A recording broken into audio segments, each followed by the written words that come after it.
क्या एक भूखा, डरा हुआ और अकेला बच्चा सच में पढ़ सकता है? हम अक्सर कहते हैं कि बच्चा पढ़ाई में ध्यान नहीं देता, इधर-उधर देखता रहता है, इसका इंटरेस्ट ही नहीं है, ये मोटिवेटेड ही नहीं है। लेकिन मैस्लो कहते हैं कि बच्चे के मोटिवेटेड होने से ज़्यादा ज़रूरी है कि पहले बच्चे की बेसिक नीड्स पूरी हों।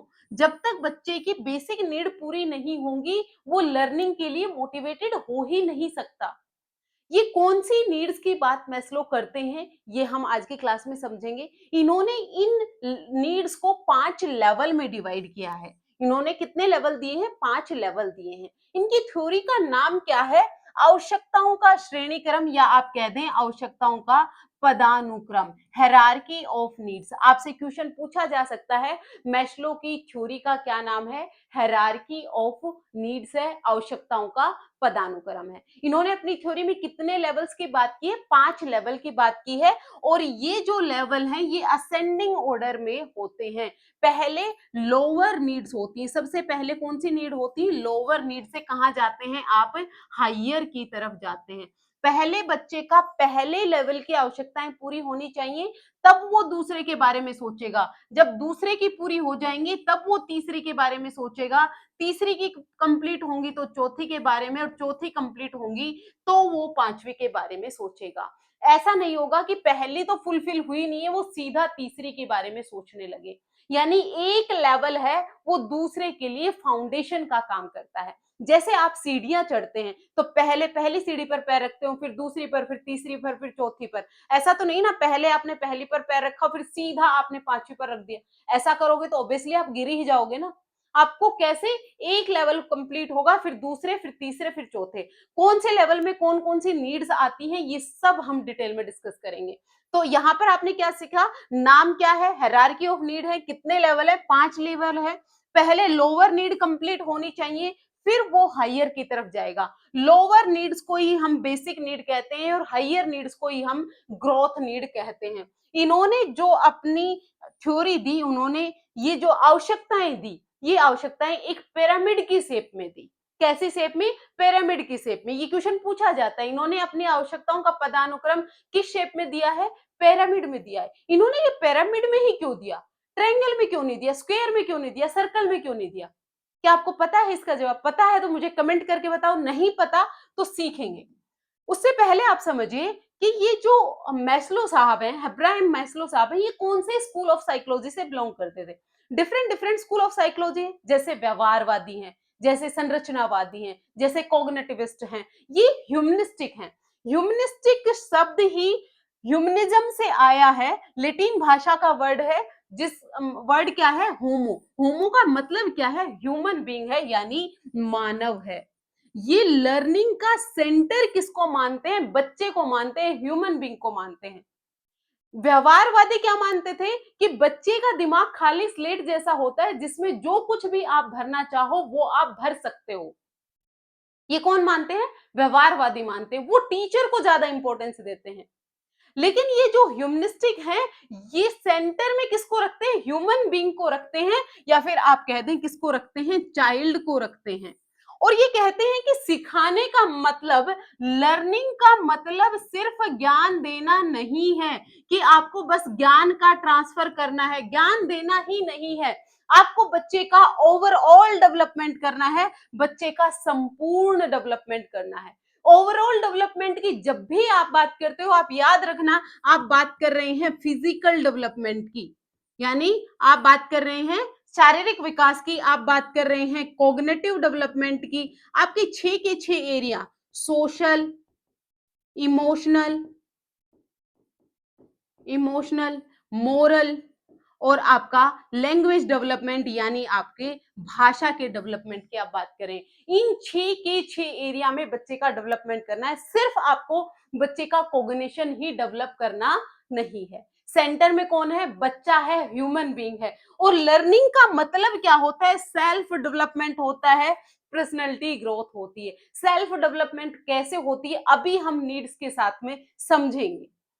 एक सवाल देखिए, सवाल पूछा गया, Maslow's theory is related to which approach? Maslow की थ्योरी है वो कौन सी अप्रोच से रिलेटेड है? ये तो आप बता ही दोगे, अभी मैंने बताया आपको ह्यूमनिस्टिक अप्रोच से रिलेटेड है। सवाल मेरा ये है कि बिहेवियरिस्ट अप्रोच से कौन-कौन से साइकोलॉजिस्ट आते हैं? पता है आपको? पता है तो कमेंट करते जाओ, नहीं पता तो रिवीजन कर लो। कौन है? स्कीनर साहब हैं, जिनकी थ्योरी का क्या नाम है? ऑपरेंट कंडीशनिंग थ्योरी है। उसके अलावा हैं पावलोव साहब, क्लासिकल कंडीशनिंग थ्योरी, बिहेवियरिज्म की सबसे पहली थ्योरी दी थी। थॉर्नडाइक साहब, कौन है? थॉर्नडाइक साहब, जिनकी थ्योरी का क्या नाम है? Trial and error theory, connectionism theory. और कौन है? वॉटसन साहब, जिनको बिहेवियरिज्म का फादर भी कहा जाता है। फादर ऑफ बिहेवियरिज्म कौन है? वॉटसन साहब हैं। साइको एनालिटिक अप्रोच की बात कौन करते हैं? सिगमंड फ्रायड करते हैं, जो अनकॉन्शियस माइंड, अचेतन मन की बात करते हैं। और कॉग्निटिव अप्रोच की बात कौन करते हैं? ब्रूनर साहब करते हैं। आ जाओ अपने वापस मैस्लो की थ्योरी पर। मैस्लो ने कितने लेवल दिए? 5 लेवल दिए। सबसे पहले लेवल कौन सा आता है? फिजियोलॉजिकल, यानी आपका शारीरिक। उसके बाद कौन सा आ रहा है? सेफ्टी। उसके बाद आ रहा है लव एंड बिलोंगिंगनेस, फिर आ रहा है आपका एस्टीम, और फिर आ रहा है आपका सेल्फ एक्चुअलाइजेशन। जब तक बच्चे की शारीरिक आवश्यकताएं पूरी नहीं होंगी, वो सेफ्टी के बारे में नहीं सोचेगा। एग्जाम्पल से समझो, बच्चे को छोड़ा, आप खुद से लेके चलो। जब तक आपको भूख लगी है, आपको बहुत जोरों की भूख लगी है, तो क्या आप पढ़ाई कर पाओगे? मैंने स्टार्टिंग में पूछा था, क्या एक भूखा बच्चा पढ़ाई कर पाएगा? आप कहोगे नहीं।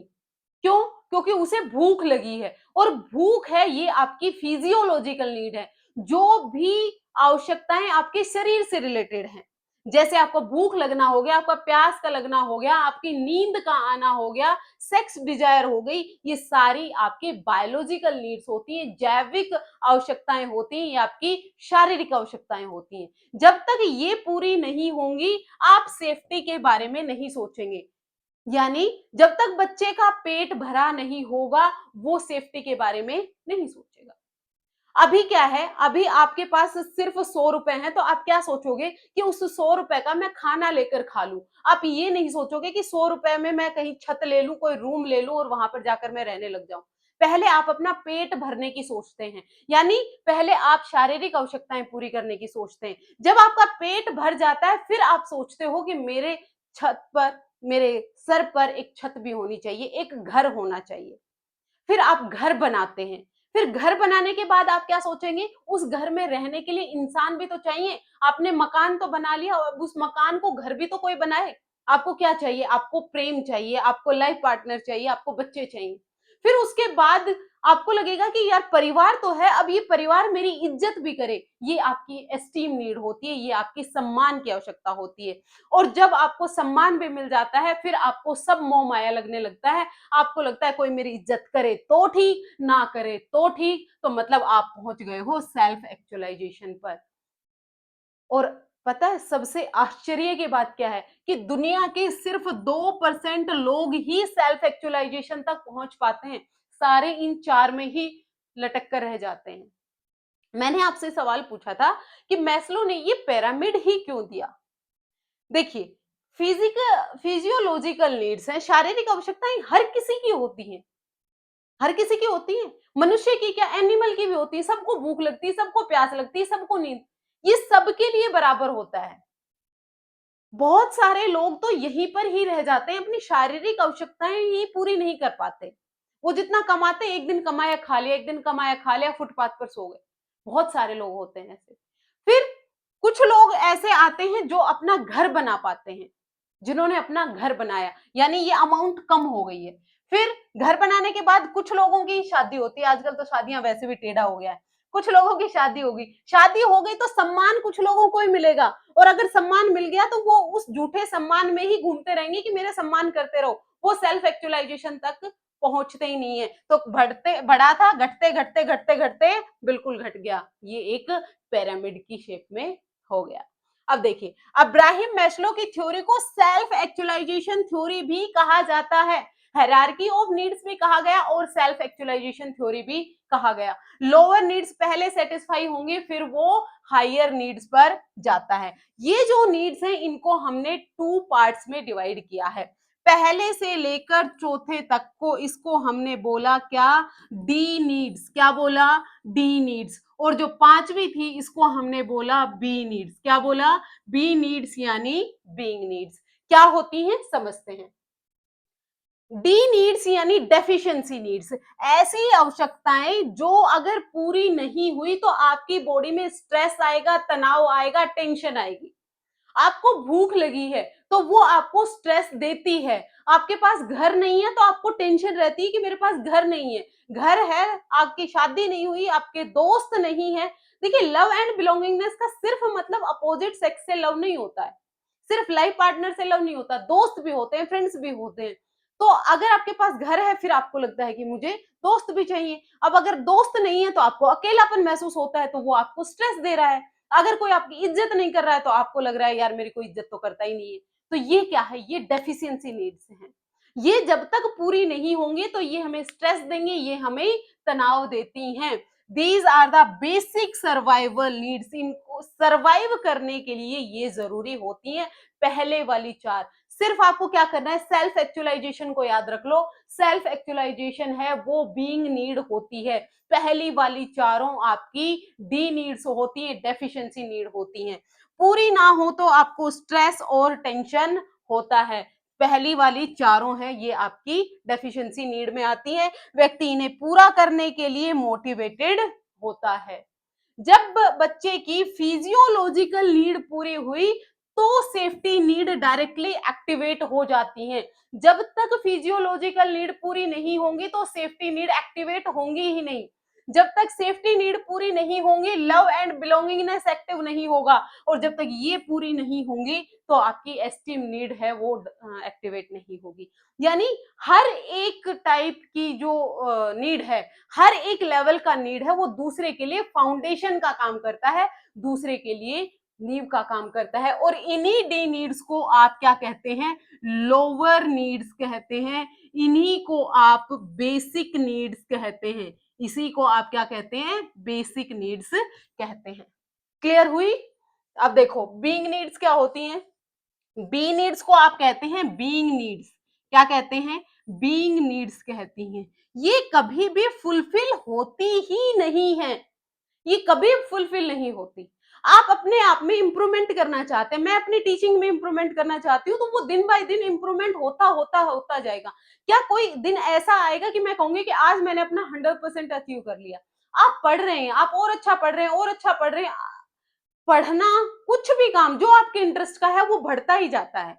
जब आप अपने हाईएस्ट पोटेंशियल तक पहुंचना चाहते हैं, उन डेफिशिएंसी नीड्स की बात नहीं कर रही, वो तो पूरी हो जाती हैं। आपको घर चाहिए था, आपने घर बना लिया, पूरी हो गई।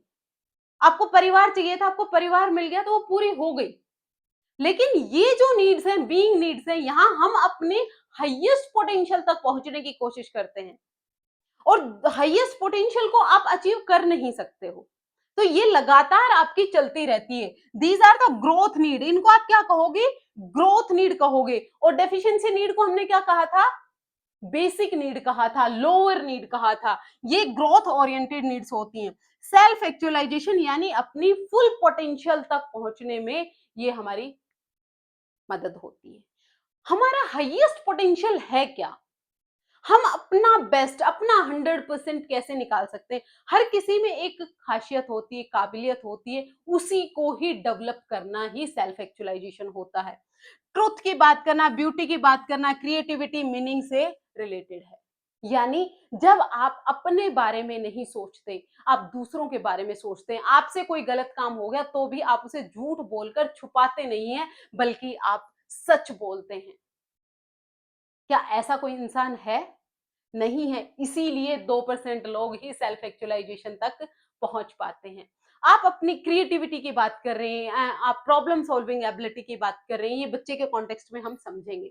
ये कमी पूरी करने के लिए नहीं, लेकिन ये कैसी होती है? बेटरमेंट के लिए होती है।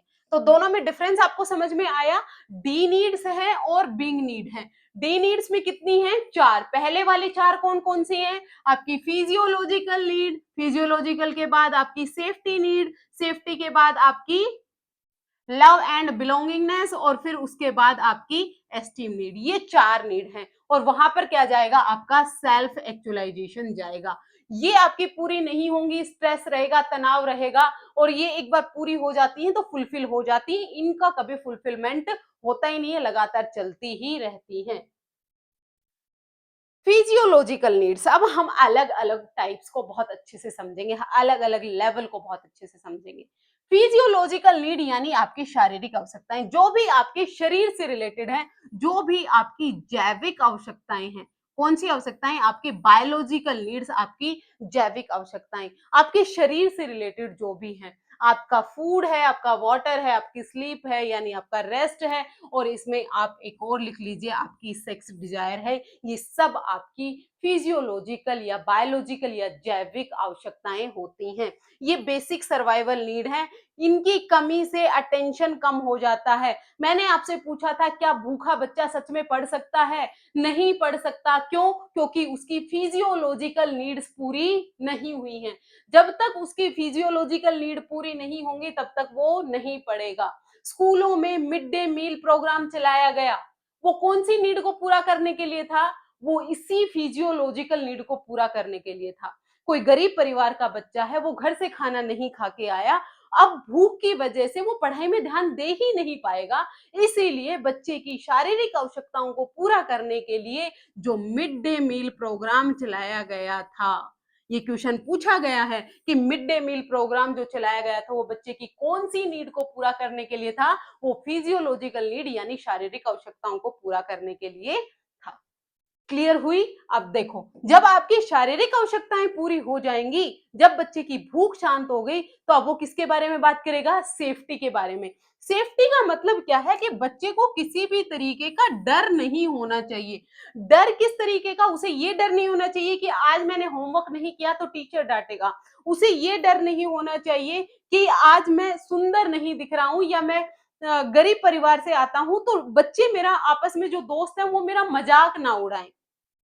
मैं जहाँ पर पढ़ रहा हूँ, वहाँ का स्कूल का इंफ्रास्ट्रक्चर तो ठीक है, ऐसी छत तो नहीं है कि वो छत ही गिर जाएगी और मैं दब के ही मर जाऊँगा। यानी किसी भी तरीके का डर बच्चे में नहीं होना चाहिए, ये बच्चे की सेफ्टी नीड्स होती हैं। यानी आपको क्या करना है, बच्चे को आपको वातावरण अच्छा देना है, बच्चे को आपको एनवायरनमेंट सेफ देना है। जब आप बच्चे को सेफ एनवायरनमेंट देंगे, तभी बच्चा लर्निंग कर पाएगा। अगर आप बच्चे को भूखा रखेंगे नहीं पढ़ पाएगा। अगर बच्चे की सेफ्टी नीड को पूरा नहीं किया, बच्चा डरा हुआ था, उसके डर को अगर आप दूर नहीं करेंगे तो भी आप लर्निंग नहीं करवा सकते। यानी सिक्योरिटी, प्रोटेक्शन और फियर फ्री एनवायरनमेंट आपको देना होगा और ये कौन देगा? ये आपकी जिम्मेदारी होगी टीचर बनने के बाद कि बच्चे को क्लासरूम में एक अच्छा माहौल दें। बच्चा अपने आप को एक अच्छा बच्चा समझकर अपने आप को बहुत अच्छा फ़ील करे वहाँ पर कि हाँ, मेरे भी दोस्त हैं, मुझे किसी प्रकार का कोई डर नहीं है। दोस्त वाली पहले बच्चे का डर हटाना है, फिर वो तीसरी नीड पर जाएगा दोस्त वाले पर लव एंड बिलॉन्गिंगनेस तो अभी समझेंगे। फिज़िकल और इमोशनल सेफ्टी ज़रूरी है, दोनों तरह की मैंने बात की। फिज़िकल कहीं उसे ये तो नहीं लग रहा है कि छत गिर जाएगी, इमोशनल उसे ये डर तो नहीं है कि मेरे दोस्त मेरा मज़ाक उड़ाएँगे। फ़ियर लर्निंग को ब्लॉक कर देता है। आपको किसी बात का बहुत भयंकर डर लग रहा है, क्या आप उस डर में पढ़ पाओगे? आप नहीं पढ़ पाओगे तो बच्चा कैसे पढ़ पाएगा? तो बच्चे को आपको फ़ियर फ्री एनवायरनमेंट देना है, सेफ एनवायरनमेंट देना है, चाइल्ड का बेटर पार्टिसिपेशन कर पाएगा। अब देखो, लव एंड बिलॉन्गिंगनेस, पहले बच्चा भूखा था, मिड डे मील दिया, भूख शांत हुई। टीचर ने उसे अच्छा माहौल दिया, क्लास में उसे अच्छा लगा, उसे किसी तरह का डर नहीं है। तो अब उसे क्या चाहिए? अब उसे चाहिए लव एंड बिलॉन्गिंगनेस, अब उसे चाहिए फ्रेंड्स। उसे क्या चाहिए? अब उसे चाहिए फ्रेंड्स, अब उसे चाहिए दोस्त कि अब मेरे दोस्त बने, मैं दोस्तों के साथ रहूँ। हम लोगों की बात करें 20 से 30 साल की उम्र में लगभग जो दोस्त है ना वो कम हो जाते हैं। क्यों होते हैं? क्योंकि हम अपनी सेफ्टी नीड को पूरा करने में लग जाते हैं। हमारी सेफ्टी नीड क्या है? हमें जॉब चाहिए, हम जॉब ले रहे हैं, हम पैसे सेव कर रहे हैं, जो सेविंग कर रहे हो, आप लाइफ इंश्योरेंस ले रहे हो, ये सब क्या है? ये आपकी सेफ्टी नीड है। यानी हम अपने करियर पर फोकस कर रहे होते हैं और जब करियर सेट हो जाता है तब हमें अपने दोस्त याद आते हैं कि अब करियर तो सेट हो गया है, अब मुझे दोस्त भी चाहिए, चिल आउट करने के लिए अब मुझे दोस्त भी तो चाहिए। बिना दोस्तों के तो मैं सर्वाइव ही नहीं कर सकता। क्योंकि ये आपकी सर्वाइवल नीड है, ये आपकी बेसिक नीड है। ह्यूमन है, एक मनुष्य है, वो एक सोशल एनिमल है, उसे जीने के लिए किसी का साथ चाहिए, वो अकेला नहीं जी सकता। तो ये आपकी सर्वाइवल नीड है। फ्रेंडशिप, एक्सेप्टेंस और ग्रुप फीलिंग। अब टीचर बच्चे को कैसे लव एंड बिलोंगिंगनेस दे पाएगी? टीचर बच्चे की ग्रुप एक्टिविटी कराए। बच्चा जैसे ही ग्रुप में एक्टिविटी करेगा, तो बच्चों में कॉपरेशन डेवलप होता है, फ्रेंडशिप डेवलप होती है, एम्पैथी डेवलप होती है, सिंपैथी डेवलप होती है। बच्चे एक दूसरे के क्लोज आते हैं, क्योंकि जब वो ग्रुप में एक्टिविटी कर रहे होते हैं, शेयर्ड रिस्पॉन्सिबिलिटी होती है हर किसी की। तू ये काम करेगा, मैं ये काम करूंगा। उससे बच्चे एक दूसरे को समझते हैं, जानते हैं, एक दूसरे के साथ बॉन्डिंग स्ट्रॉन्ग होती है। चाइल्ड को क्लास में अपनापन यानी बिलोंगिंग्स चाहिए। रिजेक्शन मोटिवेशन को कम कर सकते हैं। अगर बच्चे के फ्रेंड नहीं बनते, चाहे किसी भी कारण से, तो बच्चा अपने आप को अकेला महसूस करेगा और उसकी लर्निंग हो ही नहीं पाएगी, क्योंकि उसका दिमाग तो वहीं अटका है कि उसके कोई दोस्त नहीं है। अब देखिए, अब आती है आपकी एस्टीम नीड यानी आपके सम्मान की आवश्यकता।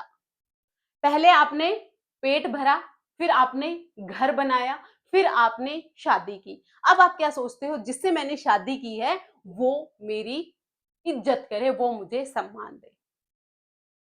ऐसा बहुत कम लोगों के साथ होता है। तो ये एस्टीम नीड्स हैं, मतलब मैं जहाँ से जा रहा हूँ या जा रही हूँ, तो 4 लोग मुझे पहचानते हो, हाँ, ये वो इंसान है। मतलब जानते हैं, 2 तरीके से जान सकते हैं, बुरे आपको चोरी-उचक्के हो, उस तरीके से भी जान सकते हैं, लेकिन हम क्या चाहते हैं कि हमें कोई अच्छे तरीके से, हम कहीं जाएँ तो हाथ जोड़ के हमसे राम-राम नमस्ते की जाए। ये क्या है? ये एस्टीम नीड है। बच्चे की एस्टीम नीड कैसे होगी? बच्चा चाहता है कि जब वो सवाल कर रहा है तो टीचर उसे डाँटे ना। टीचर उसे ये ना कहे कि तुझे कुछ ज़्यादा आता है, कुछ ज़्यादा सवाल कर रहा है। अगर टीचर ने ऐसा बोला तो बात बच्चे के सम्मान पे आ जाती है, बच्चे की डिग्निटी पे आ जाती है। ऐसा नहीं होना चाहिए। बच्चा कुछ भी बोल रहा है तो उसको कंसिडर करो। बच्चा क्या बोलना चाह रहा है, उसका भी सम्मान करो। ये उसकी एस्टीम नीड होती है। तो रिस्पेक्ट, रिकॉग्नाइजेशन और सेल्फ कॉन्फिडेंस, सक्सेस एक्सपीरियंस को सेल्फ एस्टीम बढ़ाता है। ठीक है? ये आ जाएगी आपकी सेल्फ एस्टीम में। लो एस्टीम चाइल्ड को हेजिटेट करता है। अगर देखो, दूसरे इज्जत करें या ना करें, हमें पहले खुद की इज्जत करना सीखना होगा। हम खुद की इज्जत नहीं करते। क्या आप करते हैं? खुद ही शीशे में खड़े होके कई बार खुद, यार मैं क्या ही कर रहा हूँ, तू क्या ही कर रहा है। पहले खुद की इज्जत खुद करो। खुद में आप लो एस्टीम में रहेंगे तो कैसे बात बनेगी? दूसरे इज्जत करें ना करें, दूसरे तारीफ करें ना करें, अपनी तारीफ खुद करो, अपनी इज्जत खुद करो, बाद की बाद में देखेंगे। फिर क्या है, आपका सेल्फ एक्चुअलाइजेशन आता है, यानी आत्म सिद्धि आती है। जब आपको कोई फर्क ही नहीं पड़ता, कोई आपकी तारीफ कर रहा है, नहीं कर रहा, जो करना है करो, मुझे कोई फर्क ही नहीं पड़ता। आपने देखा है, बहुत सारे लोग ऐसे होते हैं जो आईएएस आईपीएस होते हैं, मतलब अच्छी अच्छी पोस्ट पे होते हैं, लेकिन वो क्या करते हैं, उस पोस्ट से रिजाइन दे देते हैं, वो साधु संत बन जाते हैं। ऐसा वो क्यों करते होंगे? देखो, सबसे पहले उन्होंने पेट भी भरा होगा, उनका घर भी बन गया होगा, शादी भी हो गई, बाल-बच्चे भी हो गए, समाज में इज़्ज़त भी मिल रही है। लेकिन उसे लग रहा है कि यार मैं जिस चीज़ के लिए बना हूँ, वो ये चीज़ है ही नहीं। मेरा सेल्फ एक्चुअलाइज़ेशन कहीं और है। मेरा जो हाईएस्ट पोटेंशियल है वो कोई और ही है। ये मेरा हाईएस्ट पोटेंशियल है ही नहीं। इसलिए वो उसको छोड़कर अपने हाईएस्ट पोटेंशियल तक चले जाते हैं। हाईएस्ट पोटेंशियल के बहुत सारे एग्जांपल हैं अपने हमारे यहाँ पे। जितने भी फ्रीडम फाइटर रहे, सारे आपके सेल्फ एक्चुअलाइजेशन पर पहुंच गए थे। भगत सिंह है, उन्होंने खुद के बारे में नहीं सोचा। उन्होंने पहली 4 नीड्स के बारे में सोचा ही नहीं। मेरी माँ का क्या होगा, मेरे परिवार का क्या होगा, नहीं। उन्होंने एक ब्रॉड एस्पेक्ट के बारे में सोचा, समाज के बारे में सोचा, सोसाइटी के बारे में, अपने राष्ट्र के बारे में सोचा। मेरा कुछ हो जाए, मेरे परिवार को कुछ हो जाए, अगर उनको दुःख होता है तो भी कोई बात नहीं, मेरे राष्ट्र को कुछ नहीं होना चाहिए। ये उनका हाईएस्ट पोटेंशियल था। इसीलिए हर कोई हाईएस्ट पोटेंशियल तक नहीं पहुँच पाता। जब आप अपने बारे में नहीं, दूसरों के बारे में सोचने लगते हैं, आप पीस के बारे में बात करते हैं, कोऑपरेशन के बारे में बात करते हैं, वो आपका हाईएस्ट पोटेंशियल होता है। अगर बच्चों के बारे में बात करें, तो हायरार्कियों का हाईएस्ट लेवल है, फुल पोटेंशियल डेवलप करना है। क्रिएटिविटी, प्रॉब्लम सॉल्विंग और इंडिपेंडेंट थिंकिंग होती है। बच्चे की हाईएस्ट लेवल की थिंकिंग होती है। जब बच्चे के सामने कोई भी प्रॉब्लम आए, तो बच्चा उस समस्या का समाधान कर पाए, क्योंकि बच्चे ने अब लर्निंग कर ली है। लर्निंग कब हुई? जब पहले बच्चे की चारों नीड्स पूरी हो गई। यानी भूखा बच्चा है तो भी पढ़ाई नहीं होगी, डरा हुआ है तो भी पढ़ाई नहीं होगी, अकेला है तो भी पढ़ाई नहीं होगी, अगर उसको कोई सम्मान नहीं करता तो भी पढ़ाई नहीं होगी। पहले वो चारों नीड्स पूरी करो, फिर उसके बाद बच्चा लर्निंग करेगा। तो सवाल क्लियर हुए आपके? ये हाईएस्ट लेवल है। बच्चे के सामने जब भी डेली लाइफ में कोई भी प्रॉब्लम आएगी तो वो उस प्रॉब्लम का सोल्व कर पाएगा, क्योंकि अब उसने लर्निंग कर ली है। चाइल्ड अपनी एबिलिटी का बेस्ट यूज करता है। ये है सेल्फ एक्चुअलाइजेशन। अब देखिए एजुकेशनल इम्प्लीकेशन। आप एज ए टीचर, हम मैस्लो की थ्योरी एज ए टीचर पढ़ रहे हैं। टीचर को क्या जरूरत है? अभी मैंने आपको समझाया। आपको पहले बच्चे की फिजियोलॉजिकल नीड्स के बारे में पता करना है। कहीं बच्चा भूखा तो नहीं है, बच्चा पढ़ाई में ध्यान नहीं दे रहा, उसके पीछे के कारण क्या है? बच्चे को ब्लेम नहीं करना है। हर एक बच्चे में सीखने की एबिलिटी होती है, जन्मजात एबिलिटी होती है। बस आपको बच्चे को एक अच्छा वातावरण देना होता है। बच्चा उस वातावरण में खुद की एबिलिटी को खुद डेवलप कर लेता है। वो व्यवहारवादियों का जमाना गया। आपको क्या करना है? पहले बच्चे की नीड्स को समझना है। बच्चा पढ़ नहीं रहा, कहीं वो भूखा तो नहीं, कहीं उसे प्यास तो नहीं लगी, कहीं उसे नींद तो नहीं आ रही है। अगर ऐसा है तो पहले उसकी शारीरिक आवश्यकताएं आप पूरी करें। फिर उसके बाद आप सोचें बच्चे की सेफ्टी के बारे में। बच्चा डरा हुआ तो नहीं है किसी भी चीज को लेकर। अगर डरा हुआ है तो उसका वो डर दूर कीजिए। फिर उसके बाद आप सोचिए बच्चे की किसके बारे में? लव एंड बिलोंगिंगनेस के बारे में। बच्चा क्लास में अकेला तो नहीं रहता, उसके दोस्त हैं, वो दोस्तों के साथ बात करता है या नहीं करता। फिर उसके बाद बच्चे की एस्टीम नीड को पूरा कीजिए, बच्चे को भी सम्मान कीजिए। जैसे आपको सम्मान की आवश्यकता है, बच्चे को भी सम्मान की आवश्यकता है, बच्चों का भी ईगो हर्ट होता है, तो आपको बच्चे की एस्टीम नीड को पूरा करना है। फिर बच्चा अपने सेल्फ एक्चुअलाइजेशन यानी लर्निंग हाईएस्ट पोटेंशियल तक पहुंच पाएगा। अगर अब भी किसी को डाउट है तो मुझे कमेंट करके जरूर बताना। मैं भी जानना चाहती हूँ कि ऐसा कौन सा बच्चा है जिसको अब भी डाउट है। टीचर को चाइल्ड की बेसिक नीड समझनी होगी, फियर फ्री क्लासरूम एनवायरनमेंट देना होगा, achievable task confidence sorry develop करते हैं। आप बच्चे को ऐसे टास्क दीजिए जिसपे बच्चा अचीव कर पाए। वाइगोस्की की थ्योरी में हम एक टर्म पढ़ते हैं ZPD, zone of proximal development पढ़ते हैं। यानी एक ऐसा एरिया जो बच्चा इंडिपेंडेंटली जो कर सकता है और किसी की मदद से जो कर सकता है, इसके बीच का जो एरिया है ये ZPD होता है। तो आप बच्चे को इस जोन ऑफ प्रॉक्सिमल डेवलपमेंट के बीच का ही टास्क देंगे। यानी आप ऐसा नहीं करेंगे कि थर्ड क्लास के बच्चे को आप इंटीग्रेशन डिफरेंशिएशन सिखाना शुरू कर दें। उसी के अकॉर्डिंग ही आप उसे सिखाएंगे। आप बच्चे की प्रशंसा करें, आप बच्चे की तारीफ करें, बच्चे को टॉफी दें, बच्चे को चॉकलेट दें, तो उससे बच्चे में इंकरेजमेंट आता है और बच्चा सीखता है। ये थी मैस्लो की थ्योरी। क्या इसका रिवीजन करवाना है? चलो मैं करवा देती हूँ। हम बात किसकी कर रहे हैं? हम बात कर रहे हैं मैस्लो की। किसकी बात कर रहे हैं हम? मैस्लो की बात कर रहे हैं। मैस्लो की थ्योरी का क्या नाम है? बताओ। आवश्यकताओं का पदानुक्रम। क्या नाम है? आवश्यकताओं का पदानुक्रम, या फिर हम क्या कहते हैं? आवश्यकताओं का श्रेणी क्रम, हायरार्की ऑफ नीड्स। और सेल्फ एक्चुअलाइजेशन थ्योरी भी इसी को कहते हैं। अब्राहम मैस्लो हैं। अच्छा, इनको लेके ना एक बहुत बड़ी कंफ्यूजन होती है। सबको लगता है कि मानवतावादी जो सिद्धांत है, मानवतावादी यानी ह्यूमनिस्टिक जो अप्रोच है, ह्यूमनिज्म स्कूल ऑफ साइकोलॉजी है, उसके जनक मैस्लो हैं। ये किन किन को लगता है? मोस्टली बच्चों को यही लगता है, लेकिन ये नहीं है। मानवतावादी अप्रोच के जो फादर हैं, जो जनक हैं, वो कौन है? ओहो, चलो फिर से लिख देती हूँ। मानवतावादी मानवतावादी अप्रोच के जो जनक हैं वो कौन है? वो आपके कार्ल कार्ल रोजर्स हैं। रोजर्स सभी लिखते हैं शायद इसको। कार्ल रोजर्स हैं, अब्राहम मैस्लो नहीं है। इन्होंने अपनी थ्योरी में कितने लेवल दिए हैं? 5 लेवल दिए हैं। ये कैसे है? ये एक पिरामिड की शेप में है।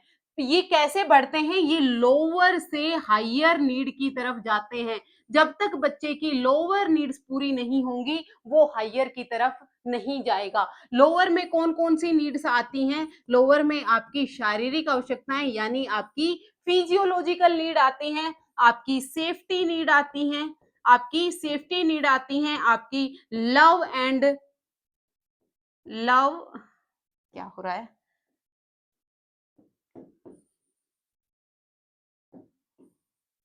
फिर आता है आपका लव एंड बिलोंगिंगनेस। थर्ड आती है आपकी लव एंड बिलोंगिंग्स। फिर आती है आपकी एस्टीम नीड। कौन सी? एस्टीम नीड, जहां पर आप सम्मान की बात कर रहे हैं। और फिर आती है आपकी सेल्फ एक्चुअलाइजेशन। लोअर नीड्स में सेल्फ एक्चुअलाइजेशन नहीं आती। सेल्फ एक्चुअलाइजेशन है वो आपकी कहां पर आती है? सेल्फ एक्चुअलाइजेशन है वो आपकी हायर नीड्स में आती है। कहां पर आती है? आपकी हायर नीड्स में एक ही होती है सेल्फ एक्चुअलाइजेशन, और इसी को आप बीइंग नीड्स भी कहते हैं। और लोअर नीड्स को आप डी नीड्स भी कहते हैं, यानी आप डेफिशिएंसी नीड्स भी इन्हीं को कहते हैं। 5 लेवल समझ में आए। डेफिशिएंसी नीड कौन सी होती है, बीइंग नीड्स समझ में आई। कौन सी नीड में क्या क्या होता है। फिजियोलॉजिकल शारीरिक नीड में क्या है? आपकी भूख है, आपकी प्यास है, आपकी नींद है, आपकी सेक्स डिजायर है। सेफ्टी नीड में क्या है? सेफ्टी नीड में आपका घर है, आपको किसी तरीके का डर नहीं होना चाहिए। घर हो गया, लाइफ इंश्योरेंस हो गया, गाड़ी का लेना हो गया, आपकी सेविंग्स हो गई, ये आपकी सब सेफ्टी नीड में आती हैं। फिर लव एंड बिलोंगिंग्स में आपका घर परिवार हो गया। लव एंड बिलोंगिंग्स में सिर्फ अपोजिट सेक्स से रिलेशन नहीं होता, यानी सिर्फ हम लाइफ पार्टनर की बात ही नहीं करते, आप यहाँ पर फ्रेंड्स की भी बात करते हैं। फिर आपकी एस्टीम नीड आती है कि जब 4 लोग आपको जानते हों, 4 लोग आपकी इज्जत करते हों, आपके बारे में जानते हों, और फिर जब आपको फर्क ही नहीं पड़ता कि दूसरा आपके बारे में क्या सोच रहा है, आप खुद से हटकर जब समाज के बारे में, राष्ट्र के बारे में सोचने लगते हैं, तो वो आपका सेल्फ एक्चुअलाइजेशन होता है। और सेल्फ एक्चुअलाइजेशन में सिर्फ 2% लोग ही पहुंच पाते हैं, बाकी सब पीछे ही रह जाते हैं। ये थी मैस्लो की थ्योरी। अब कुछ एमसीक्यूज आप मुझे फटाफट बताओ। मैस्लो की हायरार्की में सबसे बेसिक नीड कौन सी थी? अगर अब भी किसी ने ये क्वेश्चन का आंसर नहीं बताया तो आपका क्या ही होगा?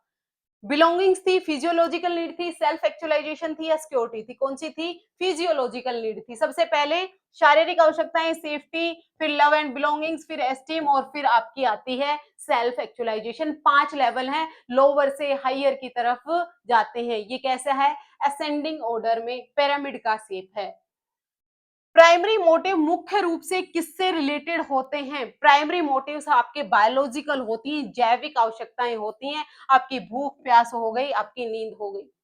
सेल्फ एक्चुअलाइजेशन का क्या अर्थ होता है? जब आप अपने हाईएस्ट पोटेंशियल तक पहुंच जाते हो, ये आपकी सेल्फ एक्चुअलाइजेशन होती है। गेटिंग रिवॉर्ड, रिवॉर्ड की बात कौन करता है? रिवॉर्ड की बात तो स्कीनर साहब करते हैं, बिहेवियरिस्ट करते हैं। डेवलपिंग फुल पोटेंशियल, बिल्कुल सही बात है। डर महसूस करना नहीं है। सेटिस्फाइंग ओनली हंगर, नहीं, ये भी नहीं है। सेटिस्फाइंग ओनली हंगर क्या होगा? कमेंट करके बताना जरा मुझे। तब तक नेक्स्ट क्वेश्चन देखते हैं। मैस्लो के अनुसार सेल्फ वर्थ और रिकॉग्नाइजेशन, 4 लोग आपको जानते हो, ये कौन सी नीड है? एस्टीम नीड है। क्या ये आपको पांचों नीड इसी सीक्वेंस से याद हो गई? मैंने कितनी बार रिपीट कराई है, आपको यहीं से याद करके जाना है। सबसे पहले फिजियोलॉजिकल, फिर सेफ्टी, फिर लव एंड बिलोंगिंग्स, फिर एस्टीम, और फिर आपकी सेल्फ एक्चुअलाइजेशन। पहले वाली 4 लोअर नीड्स, डेफिशिएंसी नीड, और 5 आपकी हाईएस्ट नीड सेल्फ एक्चुअलाइजेशन या फिर आपकी being needs. According to Maslow human behaviour is motivated by, इन्होंने सबसे ज्यादा इंपॉर्टेंस किसको दी है? मैंने सबसे पहले बताया था। ये कहते हैं कि बच्चे को मोटिवेटेड होने से ज्यादा जरूरी क्या है? उसकी नीड्स हैं, उसकी आवश्यकताएं हैं। कितने लेवल हैं नीड्स के? 5 हैं। According to Maslow what happen when one need is satisfied, जब एक की नीड पूरी हो जाती है तो क्या होता है? मोटिवेशन कंप्लीटली स्टॉप, क्या मोटिवेशन कंप्लीटली स्टॉप हो जाता है? Next higher need activates, learning stops नहीं होती, बिहेवियर बिकम फिक्स्ड नहीं होता, मोटिवेशन कंप्लीटली स्टॉप नहीं होती। जब आपकी एक स्टेज की नीड पूरी हो गई है तो दूसरी स्टेज अपने आप एक्टिव हो जाती है। जब तक आपकी शारीरिक नीड्स पूरी नहीं होंगी, आप सेफ्टी के बारे में नहीं सोचेंगे, लेकिन जैसे ही आपकी शारीरिक नीड्स पूरी हुई, फिर आप अपनी सेफ्टी के बारे में सोचने लगते हैं। सेफ्टी की पूरी होते ही आप लव एंड बिलोंगिंगनेस के बारे में सोचते हैं, उसकी पूरी होती है आप एस्टीम के बारे में सोचते हैं और फिर आप सेल्फ एक्चुअलाइजेशन के बारे में सोचते हैं। सबसे साफ सिंपल सवाल, कितने लेवल हैं? 3, 4, 5 और 6, 5 लेवल। ये थी आपकी मैस्लो की हायरार्की ऑफ नीड्स। अगर आपको कहीं भी कोई भी डाउट अब भी रह गया हो, तो आप मुझे कमेंट करके पूछ सकते हैं। आपको आपके हर एक कमेंट का रिप्लाई मिलेगा, क्योंकि अगर आप मुझसे पढ़ रहे हैं, तो ये मेरी नैतिक ज़िम्मेदारी है कि मैं आपके हर एक डाउट क्लियर करूँ। और अगर आपको लगता है कि एक ऐसा टॉपिक है जो मुझसे हो ही नहीं रहा है, मैम बहुत डिफिकल्ट लग रहा है, ये समझ में ही नहीं आ रहा है, तो वो आप मुझे कमेंट करके बताना, मैं आपका वो टॉपिक ज़रूर कवर करवाऊँगी। आज के लिए इतना ही, मिलते हैं फिर से। Thank you very much.